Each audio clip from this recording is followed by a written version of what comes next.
Dear students, basic numerical methods in the third part ആണ്. നമുക്ക് ഇതിൽ മോഡാണ് വരുന്നത്. മീഡിയനിൽ വരുന്ന ഒരു 6 പ്രോബ്ലംസ് ആൻസർ ചെയ്ത് ആ പ്രോബ്ലംസും അതിന് മുമ്പ് എടുത്ത വീഡിയോൻ്റെ നോട്ട്സും ആയിട്ട് അയച്ചു തന്നിട്ടുണ്ടായിരുന്നു. ഇനി ഇതിൽ മൂന്നാമത്തെ പാർട്ടാണ് mode. Mode is the value of the item of a series which occurs most frequently. According to Kenny, the value of the variable which occurs most frequently in a distribution is called the mode. Mode എന്ന് പറയുന്നത് നമുക്ക് തന്നിട്ടുള്ള വാല്യൂസിൽ കൂടുതൽ തവണ repeat ചെയ്യുന്ന value ആണ്. കൂടുതൽ തവണ റിപ്പീറ്റ് ചെയ്യുന്ന വാല്യൂ ആണ് മോഡായിട്ട് പറയുന്നത്. ഇനി ഒരു സംഖ്യയും കൂടുതൽ തവണ ആവർത്തിക്കുന്നില്ല എന്ന് വിചാരിക്കാം. എല്ലാ സംഖ്യകളും ഒരു പ്രാവശ്യം മാത്രമേ ഉള്ളൂ, അല്ലെങ്കിൽ എല്ലാം ഈക്വൽ നമ്പർ ഓഫ് ടൈംസ് ആണ് വരുന്നത്. അങ്ങനെ വന്നാൽ ഈ ഡെഫിനിഷൻ പ്രകാരം മോഡ് കണ്ടുപിടിക്കാൻ കഴിയില്ല. അപ്പോൾ നമ്മൾ പറയും മോഡ് ഈസ് ഇൽ ഡിഫൈൻഡ് എന്ന് പറയും. അങ്ങനെ മോഡ് ഇൽ ഡിഫൈൻഡ് ആവുന്ന കേസിൽ മോഡ് ഉപയോഗിക്കുന്ന ഫോർമുലയാണ് mode equal to 3 median minus 2 mean. അപ്പോൾ mode equal to 3 median minus 2 mean. When mode is ill defined, we use the formula mode equal to 3 median minus 2 mean. Mode in individual series. In the case of individual series, the value which occurs more number of times is the mode. ഏറ്റവും കൂടുതൽ തവണ ആവർത്തിക്കുന്ന സംഖ്യയാണ് mode. ഒരു problem ചെയ്യാം. Mode find mode 23, 35, 28, 42, 62, 53, 35, 28, 42, 35, 23, 42, 35. In this, 35 appears more number of times. Therefore, mode equal to 35. ഇവിടെ 35 എന്ന സംഖ്യയാണ് കൂടുതൽ തവണ ആവർത്തിക്കുന്നത്. അതുകൊണ്ട് മോഡ് 35 ആണ്. ഏറ്റവും കൂടുതൽ ആവർത്തിക്കുന്ന സംഖ്യ ഏതാണോ അതാണ് മോഡ്. ഇവിടെ അത് 35 ആണ്. അതുകൊണ്ട് മോഡ് 35 ആണ്. മറ്റൊരു question. Find mode from the values 40, 25, 60, 35, 81, 75, 90, 10. ഇവിടെ എല്ലാ വാല്യൂസും ഒരു തവണ മാത്രമേ വരുന്നുള്ളൂ. അതായത് all items appear equal number of times. അങ്ങനെ വരുമ്പോൾ മോഡ് കാണാനുള്ള എന്താ ഫോർമുല? മോഡ് എന്ന് പറയുന്നത് 3 മീഡിയൻ മൈനസ് 2 മീൻ. മോഡ് കാണാനുള്ള രീതി എന്താണ്? ഏറ്റവും കൂടുതൽ തവണ ആവർത്തിക്കുന്നത് എന്നാണ്. ഇവിടെ അങ്ങനെ കൂടുതൽ തവണ ആവർത്തിക്കുന്ന സംഖ്യയില്ല. അപ്പോൾ ആ ഡെഫിനിഷൻ പ്രകാരം ഇവിടെ മോഡ് കാൽക്കുലേറ്റ് ചെയ്യാൻ കഴിയില്ല. So, mode is ill defined. Then mode equal to 3 median minus 2 mean. In these values, all items appear equal number of times. So, mode is ill defined. Therefore, mode is obtained by the formula mode equal to 3 median minus 2 mean. അപ്പോൾ നമുക്കിനി മീൻ കാണണം. What is mean? Mean equal to sum of the given values divided by number of values. That is 10 plus 25 plus 35 plus 40 plus 60 plus 75 plus 81 plus 90 whole divided by 8 equal to 416 by 8 equal to 52. ഇങ്ങനെ ക്രമത്തിൽ എഴുതാനുള്ള reason median കാണണം എന്നുള്ളത് കൊണ്ടാണ്. Median കാണണമെങ്കിൽ നമുക്ക് ആരോഹണ ക്രമത്തിൽ എഴുതുന്നത് നല്ലതാണ്. അപ്പോൾ അതുകൊണ്ടാണ് 10, 25, 35 എന്നുള്ള രീതിയിൽ വാല്യൂസ് എഴുതിയത്. അല്ലെങ്കിൽ ഡയറക്റ്റായിട്ട് ആഡ് ചെയ്തിട്ട് 8 കൊണ്ട് ഡിവൈഡ് ചെയ്യുകയൊക്കെ ചെയ്യാം മീൻ കാണാൻ. പക്ഷെ ഇവിടെ മീഡിയൻ കൂടി കാണാനുള്ളത് കൊണ്ട് അരിത്തമെറ്റിക് മീൻ കാണുമ്പോൾ തന്നെ ക്രമത്തിൽ അങ്ങോട്ട് എഴുതി. അപ്പോൾ ക്രമത്തിൽ എഴുതിയിട്ട് കൂട്ടി എണ്ണം കൊണ്ട് ഡിവൈഡ് ചെയ്ത് നമുക്ക് 52 മീൻ കിട്ടി. നമുക്ക് മീഡിയൻ കാണണം. മീഡിയൻ കാണാൻ median equal to 40 plus 60 divided by 2 equal to 100 divide by 2 equal to 50. Then mode equal to 3 median minus 2 mean. 3 into 50 minus 2 into 52, 150 minus 104, 46. അങ്ങനെ നമുക്ക് മോഡ് കിട്ടി. അപ്പോൾ അരിത്തമെറ്റിക് മീൻ കാണാൻ ആ നമ്പേഴ്സ് അസെൻഡിങ് ഓർഡറിലാണ് ആഡ് ചെയ്തത്. അതുകൊണ്ട് ആഡ് ചെയ്തു, 8 കൊണ്ട് ഡിവൈഡ് ചെയ്ത് നമുക്ക് വാല്യൂ കിട്ടി, 52 എന്ന് കിട്ടി. മീഡിയൻ കാണാൻ എന്താണ്? മീഡിയൻ എന്ന് പറഞ്ഞാൽ n+1/2 ഐറ്റം. ഇവിടെ 8 വാല്യൂസ് ആണ്. അപ്പോൾ 8+1 ഡിവൈഡഡ് ബൈ 2, 9/2, 4.5. അപ്പോൾ 4th item plus 5th item by 2 ആ രീതിയിൽ പറയാം. അതല്ലെങ്കിൽ എന്താണ് മീഡിയൻ? മിഡിലിൽ വരുന്ന വാല്യൂസ് എത്ര? 8 വാല്യൂസ് ആണ്. ഈവൻ നമ്പർ ഓഫ് വാല്യൂസ് ആണെങ്കിൽ 2 വാല്യൂസ് മിഡിലിൽ വരും. അതിവിടെ ഏതൊക്കെയാണ്? അരിത്തമെറ്റിക് മീൻ കാണാൻ വേണ്ടി ആഡ് ചെയ്തപ്പോൾ അതിൽ നോക്കി അറിയാം, ക്രമത്തിലാണ് എഴുതിയിരിക്കുന്നത്. അതിലപ്പോൾ 40യും 60 ആ രണ്ട് വാല്യൂസാണ് മിഡിൽ വരുന്നത്. ഇപ്പോൾ 40 + 60/2 100/2 50, അങ്ങനെയാണ് മീഡിയൻ കിട്ടിയത്. ഇനി നമുക്ക് എന്ത് ചെയ്യണം, ഡിസ്ക്രീറ്റ് സീരീസിൽ മോഡ് കണ്ടുപിടിക്കാം. Mode in discrete frequency distribution. In the case of discrete frequency distribution, the value having highest frequency is taken as mode. Discrete frequency distribution ഒരു വേരിയബിളും ഓരോ വേരിയബിളും എത്ര തവണ റിപ്പീറ്റ് ചെയ്യുന്നു എന്നുള്ള രീതിയിൽ ഫ്രീക്വൻസി തന്നു കഴിഞ്ഞാൽ മോഡ് കണ്ടുപിടിക്കുന്നത് എങ്ങനെയാണ്? Mode is the value having highest frequency. ഏറ്റവും കൂടിയ ഫ്രീക്വൻസി എത്രയാണോ അതിൻ്റെ ആ വേരിയബിളിൻ്റെ വാല്യൂ, അതാണ് മോഡ്. അപ്പോൾ നമുക്ക് തന്ന പ്രോബ്ലം നോക്കാം. ആ പ്രോബ്ലത്തിൽ എന്താണ്? 5, 8, 10, 12, 29, 35, 40, 46. നമ്പർ ഓഫ് ഐറ്റംസ് 3, 12, 25, 40, 31, 20, 18, 7 വാല്യൂസ് ഉണ്ട്. അപ്പോൾ ഇവിടെ 5 എന്ന വാല്യൂ 3 ടൈംസ്, 8 എന്ന value 12 times, 10 25 times, 12 40 times, 29 31 times, 35 20 times, 40 18 times, 46 7 times. അപ്പോൾ ഏറ്റവും കൂടുതൽ തവണ റിപ്പീറ്റ് ചെയ്താണ് 12 ആണ്. കാരണം എന്താണ്? 12 40 ടൈംസ് റിപ്പീറ്റ് ചെയ്യുന്നുണ്ട്, 40 തവണ. അപ്പോൾ വാല്യൂ ഹാവിങ് ഹയസ്റ്റ് ഫ്രീക്വൻസി, ഏറ്റവും കൂടിയ ഫ്രീക്വൻസി ഉള്ളതിൻ്റെ വാല്യൂ, ഏറ്റവും കൂടിയ ഫ്രീക്വൻസി 40 ആണ്, അതിൻ്റെ വാല്യൂ ഏതാണ്? 12. അപ്പോൾ 12 has the highest frequency, therefore mode equal to 12. The value 12 has the highest frequency, therefore 12 is the mode. Mode in continuous frequency distribution or continuous series. In the case of continuous frequency distribution, mode lies in the class having highest frequency. Model class is the class having highest frequency. Mode is calculated using the following interpolation formula. Mode equal to L plus f1 minus f0 by 2f1 minus f0 minus f2 into C, where L is the lower limit of model class, f0 or f1 equal to frequency of the class just preceding the model class, f1 equal to frequency of the model class, f2 equal to frequency of the class just succeeding the model class. C is class width or class interval of model class. Model class എന്ന് പറഞ്ഞാൽ ഏറ്റവും കൂടിയ frequency ഉള്ള ക്ലാസിൻ്റെ ഏറ്റവും കൂടുതൽ frequency ഉള്ള ക്ലാസ്സാണ് model class.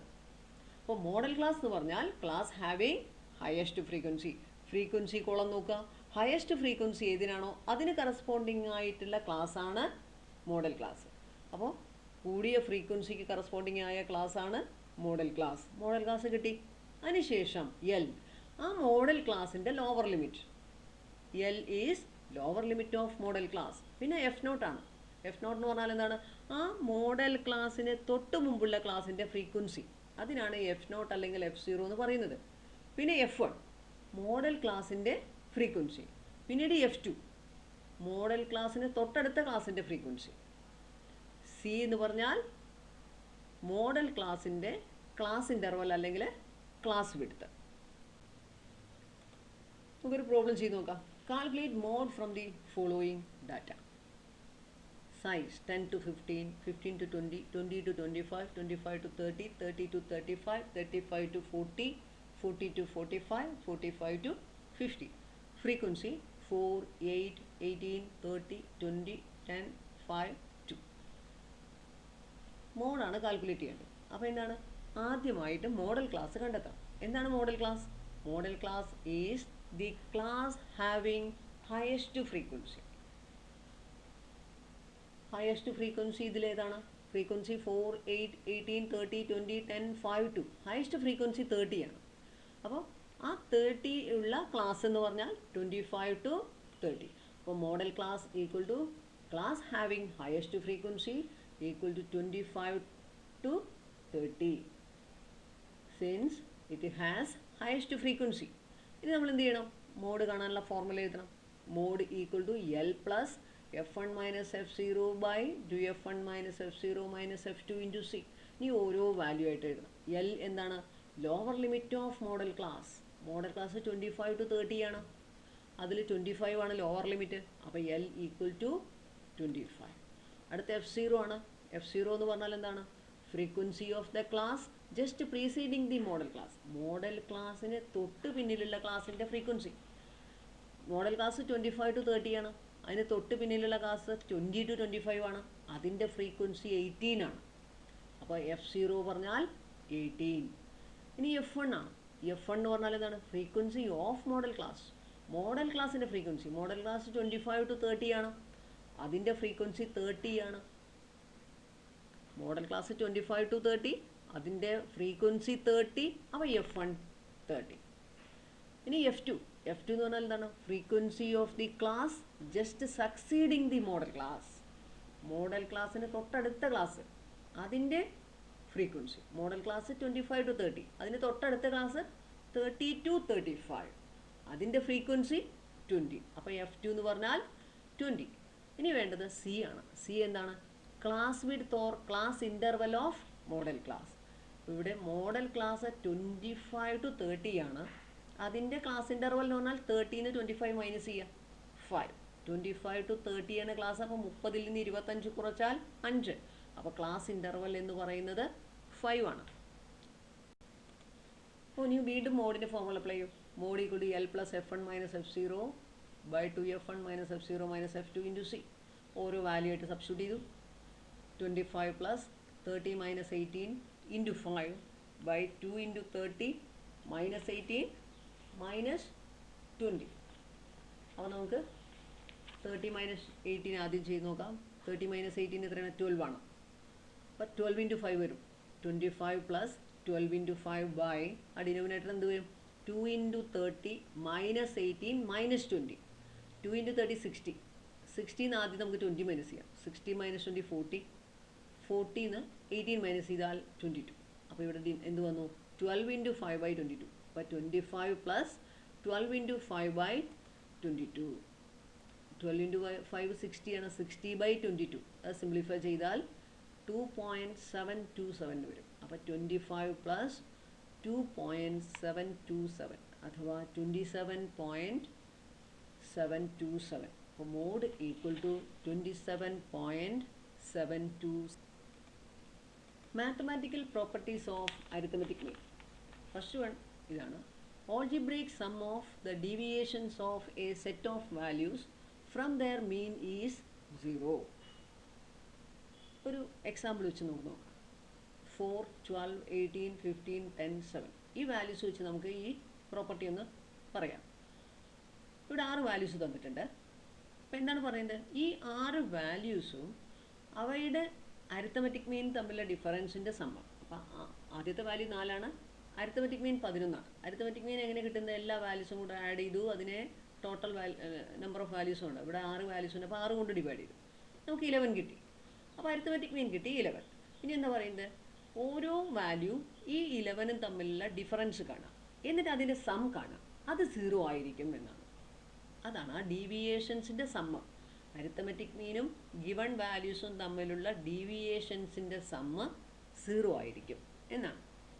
അതായത് 4 minus 11, 12 minus 11, 18 minus 11, 15 minus 11, 10 minus 11, 7 minus 11 അതെല്ലാം കൂടെ ആഡ് ചെയ്താൽ 0 ആയിരിക്കും. നമുക്ക് നോക്കാം എന്താണ് sum of the deviations from mean എന്ന് പറഞ്ഞാൽ 4 minus 11 plus 12 minus 11 plus 18 minus 11 plus 15 minus 11 plus 10 minus 11 plus 7 minus 11 equal to 4 minus 11 ആണ് മൈനസ് 7 ആണ്. 4ൽ നിന്ന് 11 കുറയ്ക്കുക. 11 നിന്ന് 4 ആണെങ്കിൽ 7 ആണ്. അപ്പോൾ തിരിച്ചാകുമ്പോൾ മൈനസ് 7. അതുപോലെ 12ൽ നിന്ന് 11 കുറച്ചാൽ 1, 18ൽ നിന്ന് 11 കുറച്ചാൽ 7, 15ൽ നിന്ന് 11 കുറച്ചാൽ 4, 10ൽ നിന്ന് 11 കുറച്ചാൽ 11ൽ നിന്ന് 10 ആണെങ്കിൽ നമുക്ക് കുറയ്ക്കാൻ 1 ആണ്. അപ്പോൾ തിരിച്ചാകുമ്പോൾ അത് -1. പിന്നെ 7ൽ നിന്ന് 11, 11ൽ നിന്ന് 7 ആണെങ്കിൽ 4, അപ്പോൾ 7ൽ നിന്ന് 11 ആകുമ്പോൾ -4. ഇതെല്ലാം കൂടെ ആഡ് ചെയ്ത് നോക്കാം. ഒരു -7 ഉണ്ട്, ഒരു +7 ഉണ്ട്, ക്യാൻസൽ ചെയ്തു. പിന്നെ ഇവിടെ ഒരു +1 ഉണ്ട്, ഇവിടെ ഒരു -1 ഉണ്ട്, അതും ക്യാൻസൽ ചെയ്യും. ഒരു 4ഉം ഒരു -4 ആകുമ്പോൾ ക്യാൻസൽ ചെയ്തു 0. അപ്പോൾ 0 ആണ്, കറക്റ്റാണ്. അപ്പോൾ ഈ പ്രോപ്പർട്ടി ട്രൂ ആണ്. എന്താണ് property? algebraic sum of deviations of a set of values from their mean is 0. Arithmetic മീനും ഗിവൺ വാല്യൂസും തമ്മിലുള്ള ഡീവിയേഷൻസിൻ്റെ സമ്മ് 0 ആയിരിക്കും. അടുത്തത് x1 bar and x2 bar are means of two samples of size n1 and n2. Then the mean of the two samples together is capital X bar equal to n1 x1 bar plus n2 x2 bar divided by n1 plus n2. ഇതാണ് രണ്ടാമത്തെ property.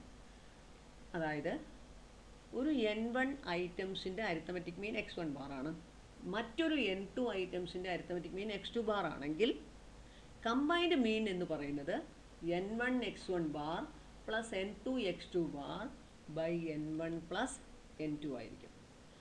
അതിന് നമുക്കൊരു problem ചെയ്ത് നോക്കാം. ഒരു എക്സാമ്പിളായിട്ട് problem എടുക്കാം.